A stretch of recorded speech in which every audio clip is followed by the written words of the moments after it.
realizing that you are your child's first teacher and that you are responsible for guiding and making sure that they are receiving the education and being instilled with the values that you are trying to reflect at home. Hi, I'm Lisa. And I'm Frank. Today, it's all about education, choice, and empowerment. Yes, indeed, Lisa. We have Dan Ajamian and Kat Hendrix with us today on Shaping Brighter Futures for Family. Let's get encouraged. Even though I grew up, in a not wealthy family in a part of town that people still don't speak highly of, and English is my second language, and I wasn't born in this country, I still had access to one of the top performing schools in the whole state. Nobody wants to sound dumb, but the only type of dumb question is a question that's not asked. That's exactly because right. Then you have no answer, and then you just either don't do anything or you move in the wrong direction. There is a big knowledge gap, in our country, and if we want to be informed citizens and good neighbors, we have to be able to have a broad range of knowledge and be able to speak to different things in the world. We're all having the same human experience, and this is our first time living, and so we're all trying to figure it out.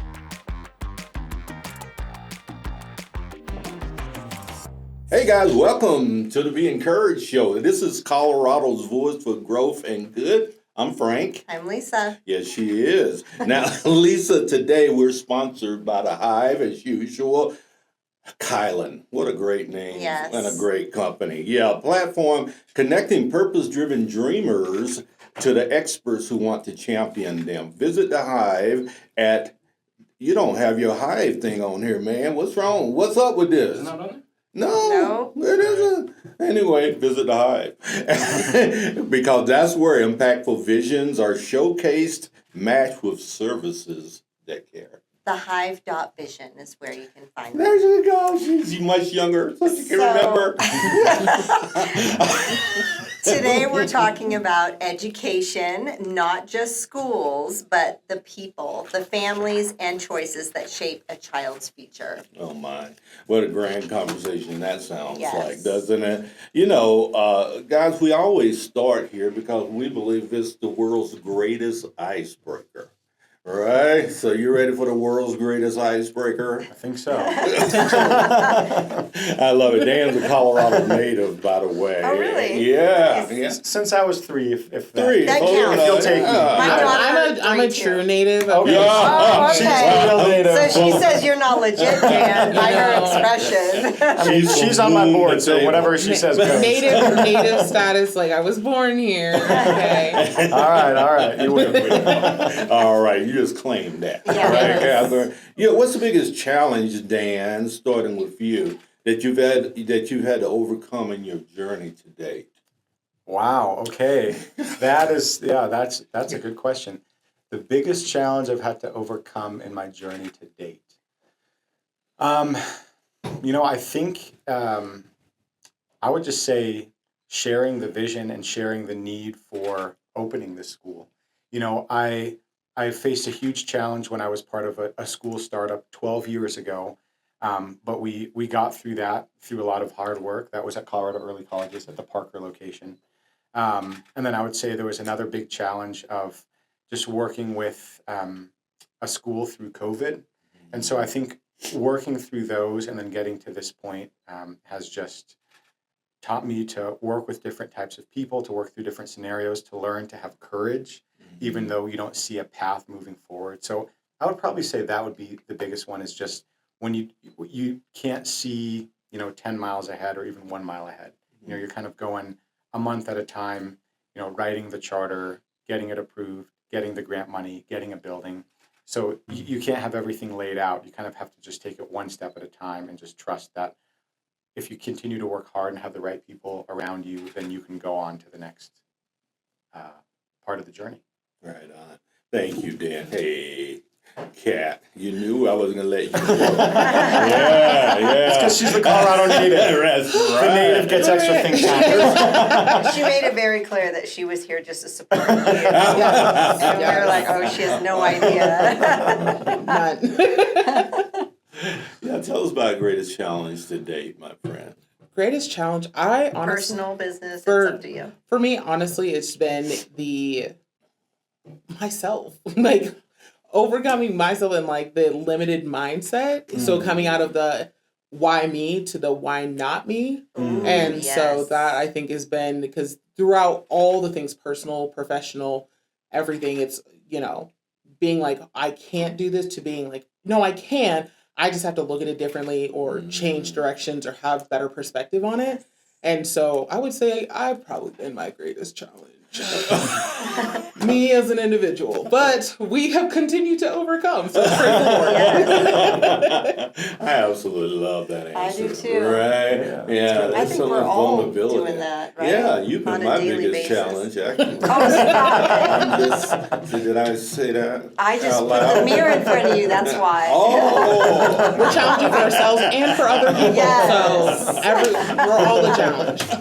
Yes. Is it even right that a woman outside of your wife is your biggest challenge? I don't even know if that's right. Yeah, John, I'm sorry. Let's move to John's house. Dan.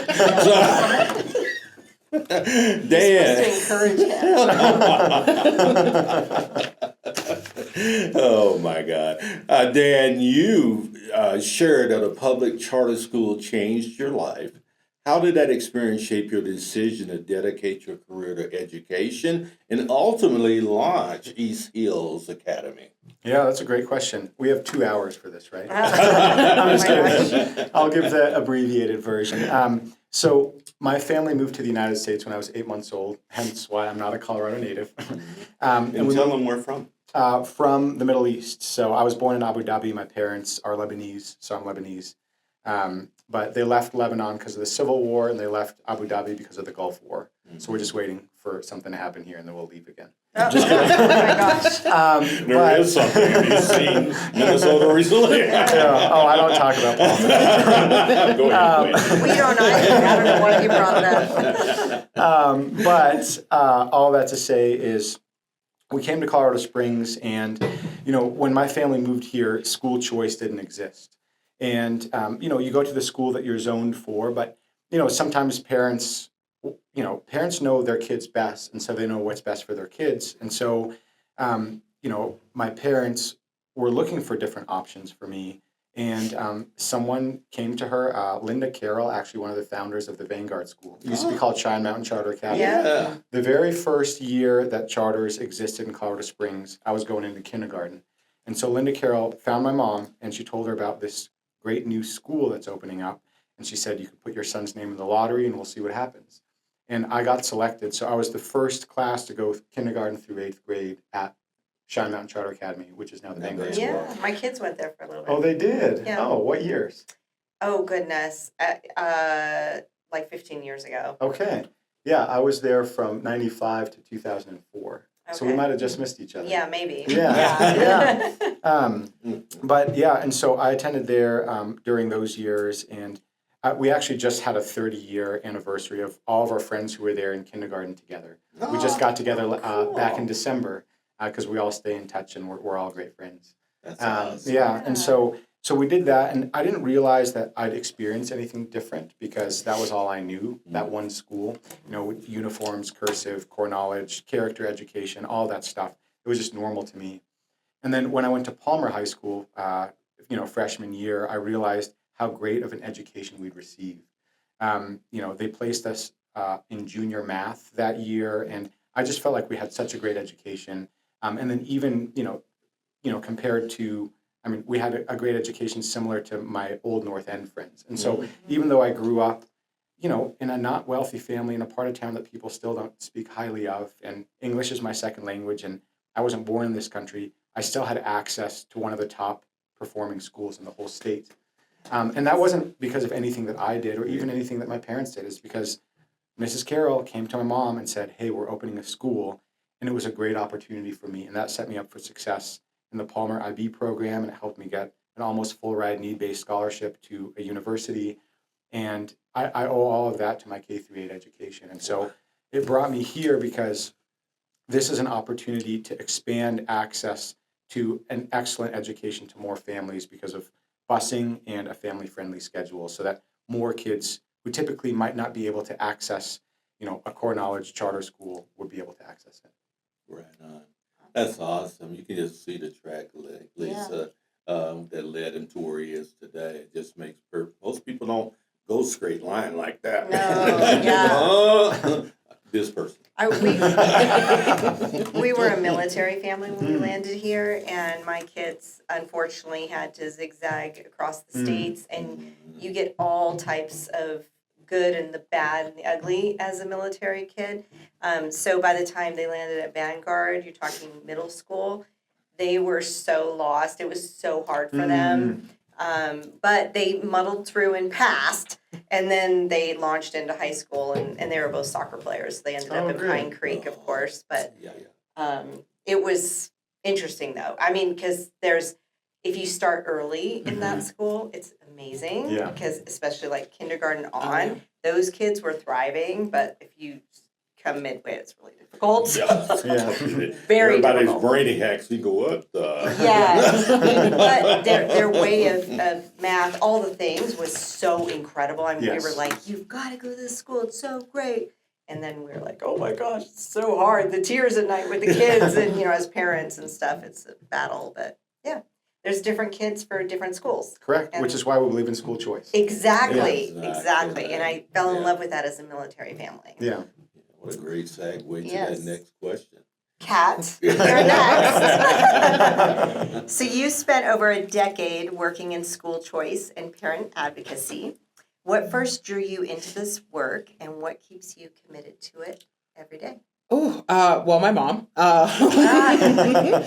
In the sense where growing up, I'm a product of school choice. So is my sister, where started in a public elementary school, went to a charter school, went to Sand Creek Elementary, then I went to James Irwin Charter, and then I ended up going to Colorado Early Colleges, which my mom co-founded. Your mom Keith co-founded? King. I didn't even She know. did. Her and Keith? I didn't know either. Like I was going there. I just found out. Like it took me like post graduation. Like we were there, a couple years ago when they dedicated the middle school to her. And then I was like, oh, so you founded this. I was like, Oh my gosh. I missed it. I'd gone this whole time just thinking you just sent me here. And, But yeah, so she co-founded the school, but she also served on the Harrison School District 2 board. And so education has always been a part of what we do. And just watching her advocate for us, I mean, even in elementary school, she would know who my next teacher was because she'd volunteer in that grade so she could find out who was going to be. So she was always one step ahead. Nice. And then as I, going to career, I was working at Boys and Girls Club, and she started working at Parents Challenge and became the executive director there. And so I started working with her when she first went on board and absolutely fell in love with school choice and just seeing the impact that it has for families. And when, that moment when a parent and a student like realizes, oh, I do have a choice, or they're in a good environment that's better and they're thriving, it's like, oh man, this is the sweet spot. And so just continued on that path and, have been there for, I was there for 5 years, took a gap, worked at another scholarship organization in Denver, came back down recently just because I missed the engagement and just the community aspect of And Parents we're better than Challenge. Denver. Way better. Oh yeah, I thought A little bit. Better than Denver for sure. I was like up in Denver and I was like, oh, what are y'all doing up here? Yeah. Like, what is I that? don't know. big. This is not my ministry, but no, yeah. So I just, again, school choice, I've seen the impact that it's had on families, on students when they're in the right environment for them. And as I personally experienced that, where one school wasn't working for me anymore, going somewhere else that worked for me better, definitely changed how I viewed education and realized that, you're more empowered and then also more confident in those decisions as well. So school choice, it was just like, I have got to do this. So that's why I'm still here. calling for you. Yes. Yeah, how awesome is that? Man, her mom is, what's your mom's name again? Deborah Hendrix. Deborah Yes, Hendrix, yes. for the four of you in the city that don't know her. Literally. I'm just like, she's on a board near you. That's good.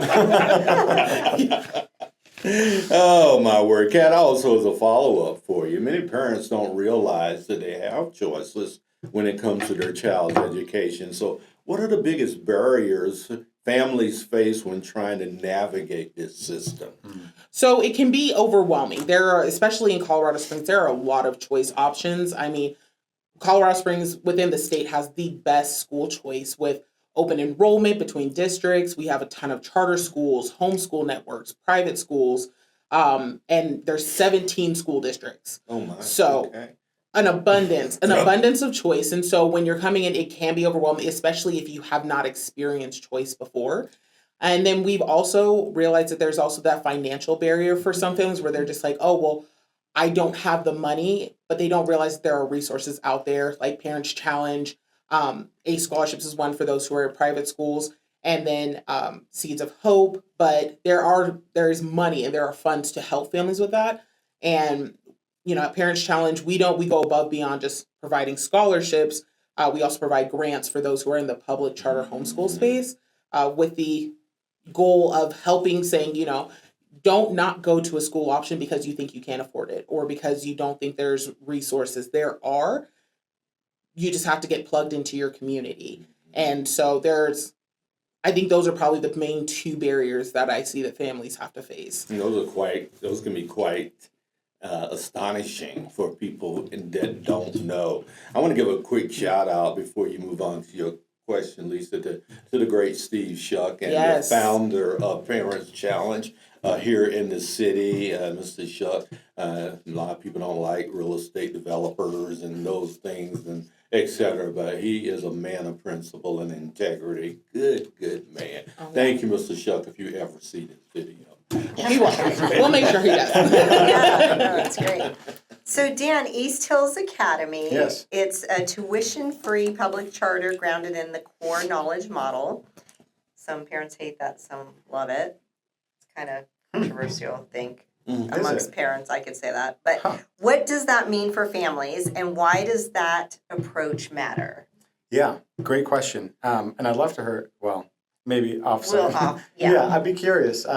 I've only ever heard good things about it. So I'll start in that order. Okay. Yes, I'll please. start with public. Okay. We are a public school, publicly funded, open to all students. And so we are just more locally run with our board to be able to adapt to the needs of our community and the needs of the families that we serve. And so that would be the very first thing. It was a public charter school that allowed me to have a great foundation, to have success in life. And so I want to start with that. I would say the second thing, core knowledge. Our mission is to kindle a love of virtue and knowledge. And so a big part of what we do is, one, we start with character, because if we graduate the smartest students in the city, but they're not people of integrity and they're not honest and they don't respect other people, then we failed, right? And so we have to start with that. That's why we say kindle a love of virtue and knowledge. But then the other part, knowledge, there is a big knowledge gap, in our country. And if we want to be informed citizens and good neighbors, we have to be able to have a broad range of knowledge and be able to speak to different things in the world. And so the core knowledge, scope, and sequence, if you were to teach everything in the world, it would take you 100 years, right? But what are the most important historical events and scientific discoveries and works of art and literature and poetry and music that have impacted our world? And so we look at those from across time and across the world. And so a good mix of global, Western, American, to make a very well-rounded citizen. And so we do that in an engaging way. Sometimes people are all about facts, and sometimes people are all about experiences. But for us, we want to combine them to where the facts are important, but we also want to make sure knowledge is engaging as well. And so we combine both to create a beautiful education. Well, that's very well. Said. Man, Goodness. you're like, I've been practicing for 18 months. Have you? Yeah, that down. I've been practicing for Your For poor this wife, moment. she's probably heard it every day. Oh, right? yeah. Restaurants everywhere. Yeah. So Dan, follow up on that. You're opening a new school in the same district where you grew up. Go figure. Now, how do you see parents and community members playing a role in the success of East Hills Academy? Yeah, that's a great question. Parents and community members playing a role. Well, one, we've got some great community members who are on our board. We have an amazing board that's very supportive, and most of them have occupations that directly affect big populations in D11 or Southside Colorado Springs. And so they've been very helpful in providing their expertise. Community members have been very helpful in spreading the word about East Hills Academy. A lot of them are really bought into the model of what we're doing and where we're going to be. There are other people who are really bought into what we're doing differently, which is providing transportation, which is very rare for a charter school. Oh, yeah, that's awesome. Yeah, and then also having a family-friendly schedule so that, some parents find it really hard to, pick up their kid at 1 or 1:30, every Friday. Some Yeah. parents can do it and that's great, but that, if you're a single parent or two working parents, it's very hard when, a schedule is like a puzzle every week. Oh, there's a half day off here and a full day off in 2 It's weeks. very and difficult. early releases and late starts. Yep. And so, we believe that supporting the whole family supports the child. And so if we have something consistent for the family, then that's what's best for the kid as well. And we're here for the kids. So people who are bought into that vision are also supportive in sharing the word. There's also community members who have donated to various causes. We have one recently who donated to providing a lunch for the school that we're going to be co-locating with. As an act of goodwill, of being thankful that they're allowing us to use their space for a short period of time. And and so there are various different ways that people can engage in the school. That's awesome. Yeah. Yes, indeed. So, Kat, Parents Challenge focuses on empowering parents and not just informing them, which is amazing. What does true parent empowerment look like in practice? Ooh, that's a good one. So I think true parent empowerment in practice, it's accountability.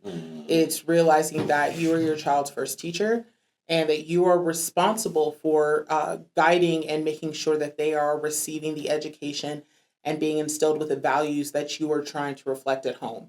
And so that means you have to be engaged. That means that, parent-teacher conferences are not just when the school calls you, it's saying, nope, I'm realizing that they're struggling in this, or, I just want to find out more information. How can I better support them at home? Or what are you doing in the classroom? I've noticed that they seem to be getting bored. Can they, maybe they need to test out. What does that look like? And so at Parent Challenge, we really try to make sure that we are when we talk about empowering parents, it's giving them resources because we recognize you don't know what you don't know. Yeah. And so no one's, we're all having the same human experience, and this is our first time living, and so we're all trying to figure it out. Exactly. So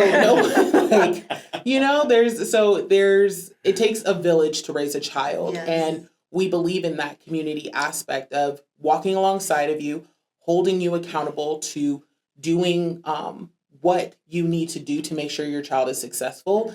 And if you don't know something or you don't have those tools, how can we come and support you with that?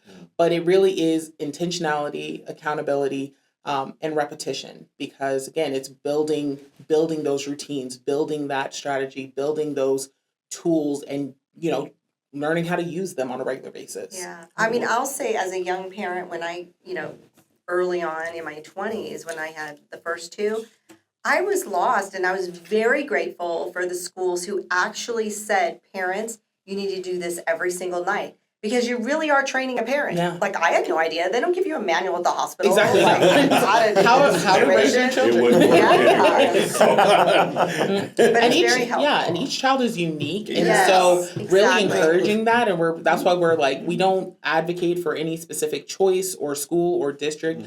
Our whole programming is around parents being engaged, because there would be no school choice without parent choice. Yes. And so we're wanting to make sure that parents are involved and have the tools and have the confidence to be able to say, you know what, this isn't working for my child. I'm not just going to keep them here. Yeah. We're going to move them somewhere else. We're going to look at the different options, and, we're going to try to figure out what works best for them on an individual level, because Yes. it's not one size fits all. Yeah. Can I do a follow-up there, Lisa? Yeah. You okay with that? Because, this whole conversation to me is incredibly intriguing, because most people will acknowledge we have a broken education system, Mm-hmm. Yes. right? Yeah. Yeah. Give me a shake. Thank you. I said yes. Oh, him. Okay. We do. And all of the things that you guys are talking about today would go a long way in sealing some of the gaps that are happening throughout our educational system.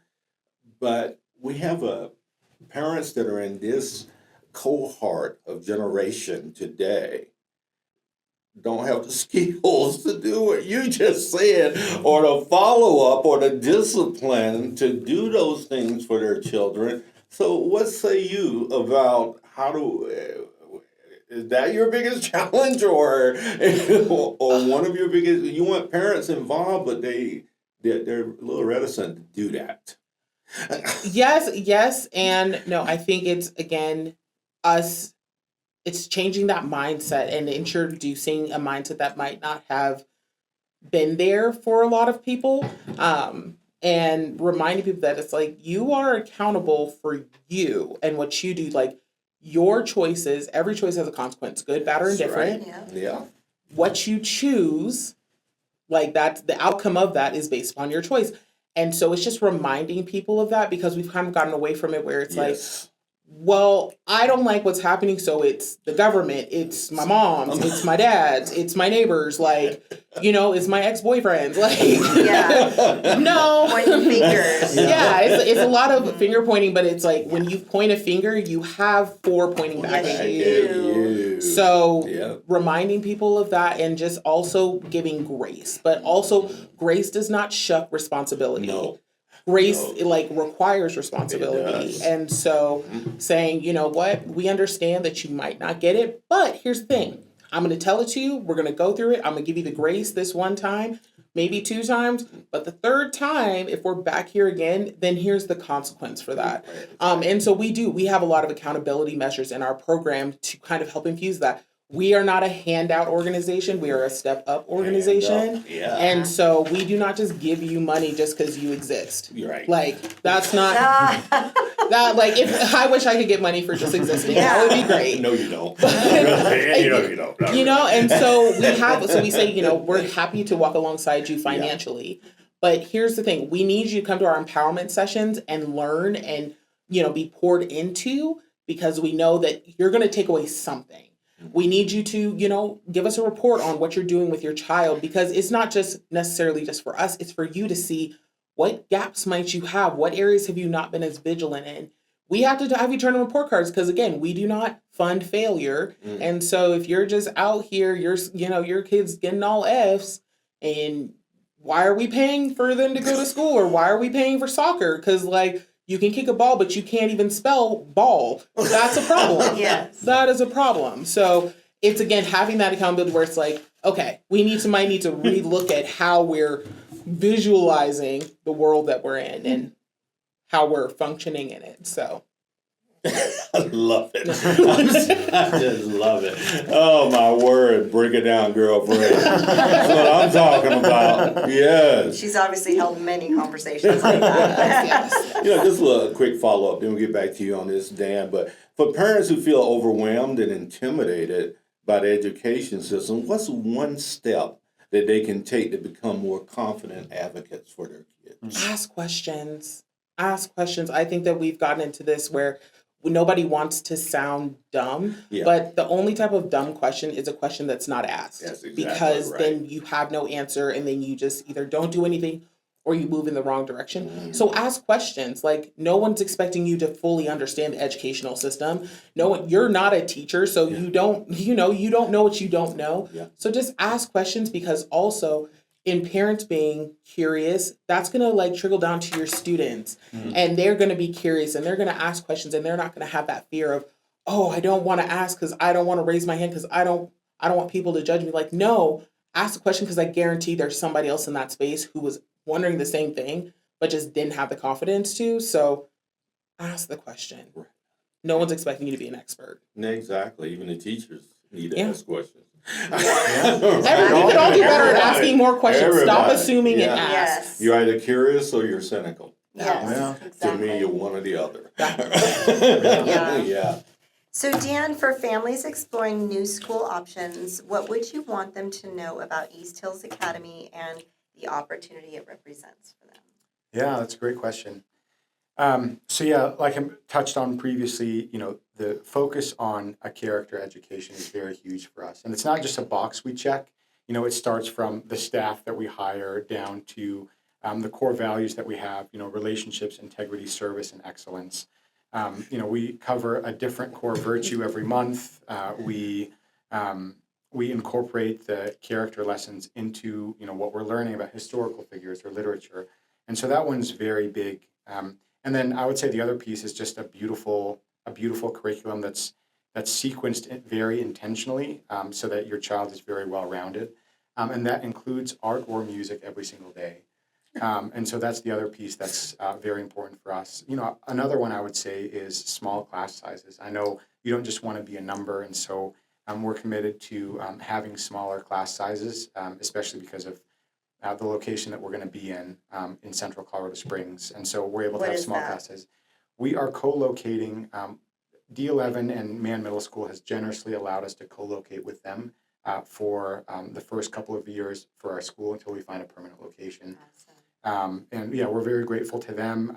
We want to be good neighbors and a value add to their campus. But we're right off of Union and Constitution, so pretty central, pretty Yeah, that's accessible great. within the city. What's the max for children in a classroom? We're targeting 22 students. Okay. And so we'll add a few more in the first quarter just because people naturally move or leave throughout the school year, with the goal of hitting 22 for the school year. What grades are you starting with?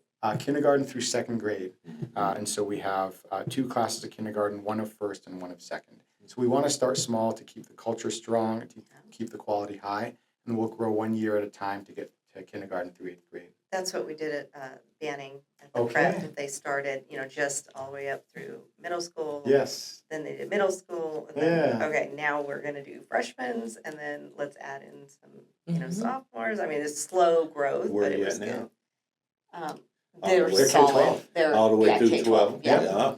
Yeah, I have a friend who's a assistant principal out there. So Yeah. It's a great school. And then I would say the last 2 things are, one, depending on the neighborhood that you're in, we have busing available, and then 2, it's just the family-friendly schedule. So yeah, if you're tired of juggling the early releases and late starts and half or full days off every 2 to 4 weeks randomly, we just have a consistent 7:45 to 3:15 Monday through Friday, August through May. The only difference, we'll have the standard school breaks. We'll have the federal holidays, and then we have 2 teacher work days, and then the rest is just consistent.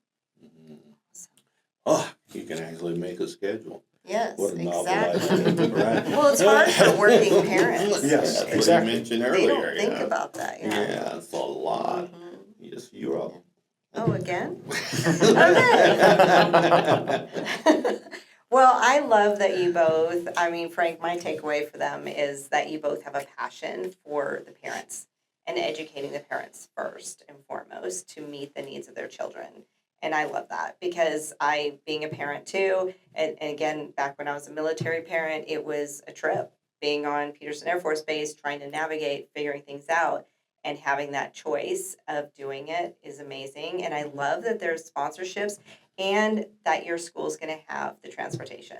Because I was one of those where I was forced to stay at home so that I could literally be a taxi for my children going 45 minutes each way to the charter school. That was perfect for them. Yeah. But it was a lifestyle. And it's like most parents can't do that, Yeah. So identifying that it's pretty much working class parents doing that, I think it's great. That is an amazing thing that you're helping the parents, not only with the education piece on how to help their kids, but also on the transportation, the typical logistics that the pain points that they really truly have every morning and Yeah. every afternoon.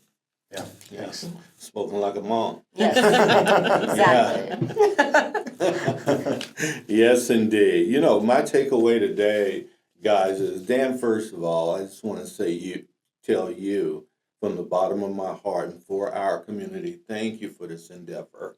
Thank you for having a passion to reach those that wouldn't have the opportunity for this type of education, character building, integrity, all the core values that encompass the outcomes. A lot of things will change if those things are in place with our kids early on, right? Yeah. Right, and no compromise approach to doing that. And also having incredible people like Kat, and I know some of your other board members as well, who are dedicated people in getting education done right.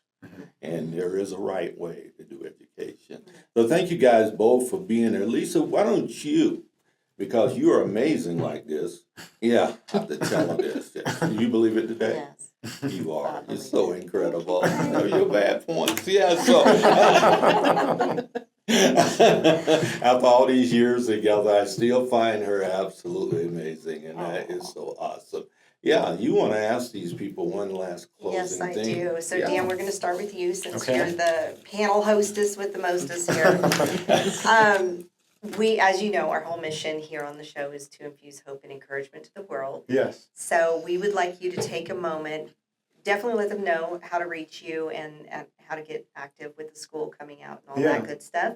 And then also we would like you to take a moment and look at the camera and encourage the world. Okay. Okay, that's good. It's easy, huh? Yeah, very easy. Encourage the world. You should have put that in the email before.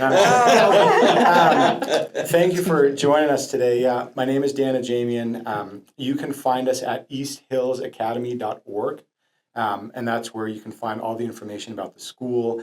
We're still currently enrolling, but we expect to be fully enrolled here in the next few months. But please reach out.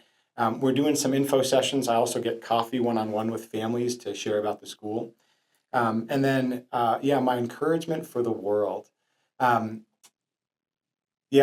just say from my own story, from where I came from and my background and where I was able to go because of a village, like Kat was saying, a village that was around me and people, the generation before us who laid the foundation for us to have a great education.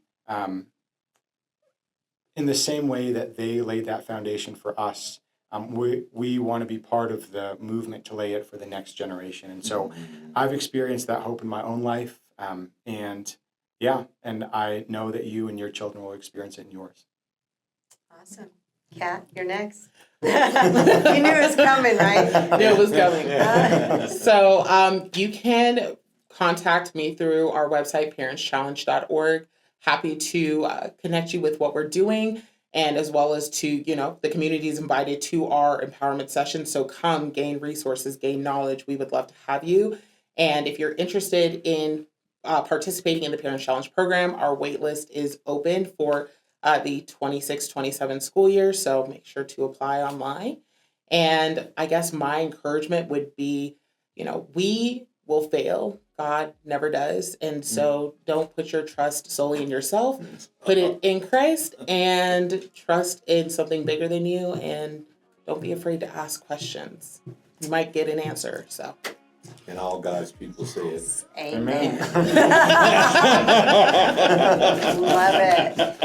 That was awesome, both of you guys. Yes, thank you so much. What a wonderful opportunity we had today, Lisa, with these incredible guests. I told you they were amazing. Yes, I was looking forward to it. Yeah. We're sponsored by Brandon Kirk from Planet Duck. Yes, he's the owner of Planet Duck, and he has the largest vacuums, strongest vacuums. And what is his slogan again, Frank? Yeah, they're stronger than the vacuum of space. And Brandon and his family, with his 3 children, are just incredible. I know them personally. We've had a great opportunity to know them. He's a great family man. 25 years, been married to, what is his wife's name? Gaba? And she's a beautiful artist, and yes, they have an amazing farm as well. But he loves the Colorado Springs. His give back throughout all local businesses in town is amazing, and we sure do appreciate him in town. And one last thing, many of you didn't know this, but Brandon has mentored many small business people in this community. Yes. His give back to our community is exceptional. So they really are. Stronger than the vacuum of space. Look up Planet Duck. So that's it for today's Be Encouraged. Be sure to subscribe to us on YouTube, Follow us on LinkedIn and Facebook, and be sure to get our new book, The Encouragement Revolution. We are so excited. We already made #2 on Amazon bestseller list, which is an honor. Like, oh my gosh, we didn't expect that so quickly within our first week. But it is infusing hope and encouragement to the world, and that's what we have been so passionate about, because we all need that, right? Yeah. Yes, we have. We hope that you've been encouraged today. We want to get information to our community that's going to uplift, inspire, and create space for all humanity as they navigate this tough thing that we call life. And remember, everyone, as you think about the Be Encouraged show, Lisa and the amazing humans that we have on here, because we are real talk, real growth, and real Colorado. Stay encouraged.